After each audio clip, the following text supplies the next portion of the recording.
सुप्रभात। आज हम क्लास 6 संस्कृत की पाठ्य पुस्तक दीपकम भाग 1 का एकादशः पाठ करेंगे, जिसका नाम है पृथ्व्याम त्रीणि रत्नानि।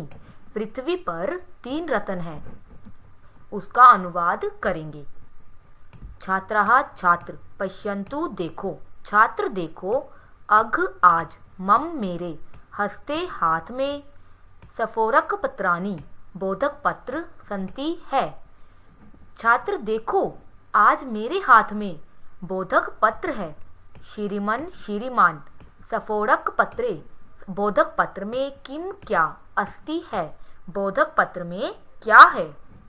छात्राः छात्रो एतानि ये सफोरक पत्राणि बोधक पत्र भितौ दीवार पर स्थापयन्तु, स्थापित करो या चिपका दो।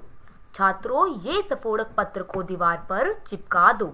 तदंतरम उसके बाद सव्यम एव ही पश्यन्तु देखो, उसके बाद सव्यव ही देखो। श्रीमन श्रीमान सफोरक पत्रे बोधक पत्र में तू तो सुंदरम सुंदर चित्रम चित्र अस्ति है। श्रीमान बोधक पत्र में तो बहुत से सुंदर चित्र हैं। श्लोका श्लोक अपि भी संति हैं, श्लोक भी हैं। सत्यम सत्य एतानि ये सुभाषितानि सुभाषित संति हैं, सत्य ये सुभाषित हैं। सुंदर वचनानि सुंदर वचन, एव ही सुभाषितानि सुभाषित भवन्ति होते हैं, सुंदर वचन ही सुभाषित होते हैं। एतानि ये अस्माकम हमारे कृते के लिए, उत्तम कार्यार्थम उत्तम कार्य के लिए, प्रेरणाम प्रेरणा यच्छन्ति देते हैं, ये हमें उत्तम कार्य के लिए प्रेरणा देते हैं। श्रीमन श्रीमान तरही तो वयम हम सब सुभाषितानि सुभाषित पठामः पढ़ेंगे। श्रीमान तो हम सब सव्यव ही सुभाषित पढ़ेंगे। पृथ्व्याम त्रीणि रत्नानि जलम अनम सुभाषितम मुड़ई पाषाण खंडेषु रतन संज्ञा विधीयते। पृथ्व्याम पृथ्वी पर, त्रीणि 3 रत्नानि रतन, जलम अनम जल और अन, सुभाषितम सुंदर वचन।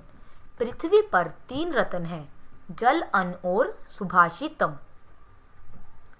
मुड़ई मूर्खों के द्वारा, पाषाण खंडेषु पत्थर के टुकड़ों को, रतन संज्ञा रतन का नाम, विधीयते दिया जाता है या समझा जाता है। मूर्खों के द्वारा पत्थर के टुकड़ों को रतन का नाम दिया जाता है या समझा जाता है। अब हम नेक्स्ट श्लोक का अनुवाद करेंगे। अयम निजः परो वेति गणना लघु चेतसाम उदार चरिता नाम तु वसुधैव कुटुंबकम। अयम यह, निजः मेरा, परो पराया, वा इति वा अथवा इति यह, गणना गिनती, लघु चेतसाम छोटे दिल वाले लोग। यह मेरा है या पराया है, ऐसी सोच तो छोटे दिल वाले लोगों की होती है। उदार चरिता नाम उदार चरित्र वाले के लिए, तू तो वसुधैव पृथ्वी, कुटुंबकम परिवार, उदार चरित्र वाले के लिए तो पूरी पृथ्वी ही परिवार है।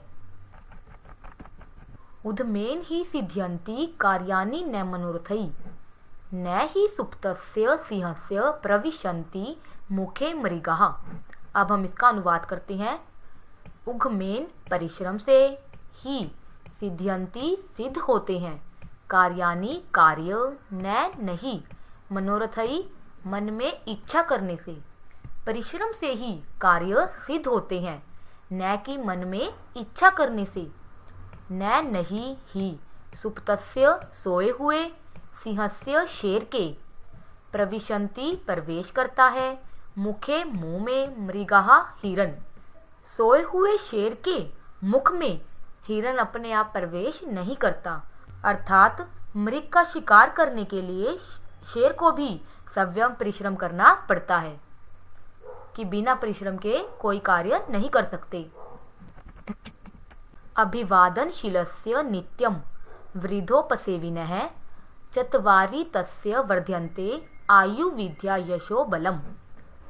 अभिवादनशीलस्य जो प्रणाम करता है, नित्यम प्रतिदिन, वृद्धोपसेविनः वृद्ध लोगों की सेवा करता है, चत्वारि चार, तस्य उसकी, वर्ध्यन्ते बढ़ते हैं, आयु विद्या यशो यश बलम बल।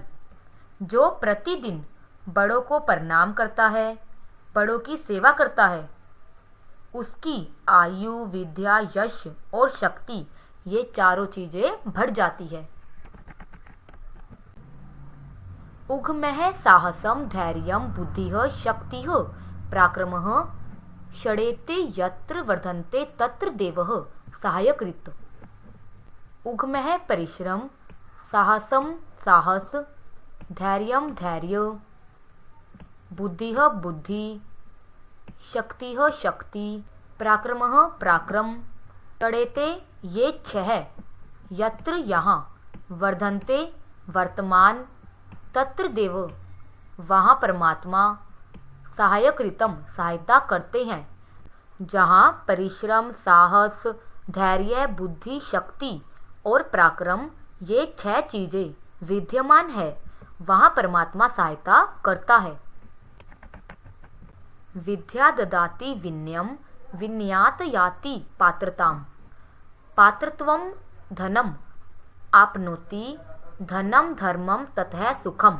अर्थात विद्या ददाती देती है, विनयम विनम्रता, विद्या विनम्रता प्रदान करती है, विनयात विनय याति प्राप्त करती है, पात्रताम योग्यता को, विनय से योग्यता प्राप्त होती है, पात्रत्वम योग्यता से, धनम धन आपनोति प्राप्त होता है, योग्यता से धन प्राप्त होता है, धनाम धन से, धर्मम धर्म और धन से धर्म प्राप्त होता है, ततः उसके पश्चात सुखम सुख और उसके पश्चात सुख प्राप्त होता है। विद्या विनय देती है, विनय से योग्यता की प्राप्ति होती है, योग्यता होने से धन की प्राप्ति होती है, धन से धर्म की प्राप्ति होती है, उसके पश्चात सुख की प्राप्ति होती है। अपि स्वर्णमयी लंका न मे लक्ष्मण रोचते, जननी जन्म भूमिश्च स्वर्गाद अपि गरियसी। अपि भी स्वर्णमयी सोने के समान, लंका न नहीं, में मुझे, लक्ष्मण लक्ष्मण, रोचते रुचिकर लगती है। हे लक्ष्मण, सोने से बनी हुई भी लंका मुझे रुचिकर नहीं लगती। जननी जन्मभूमि, जन्मभूमि च और स्वर्गादपि स्वर्ग से भी, गरियसी बढ़कर है, क्योंकि जननी और जन्मभूमि स्वर्ग से भी बढ़कर है। ये थे इस लेसन के अनुवाद।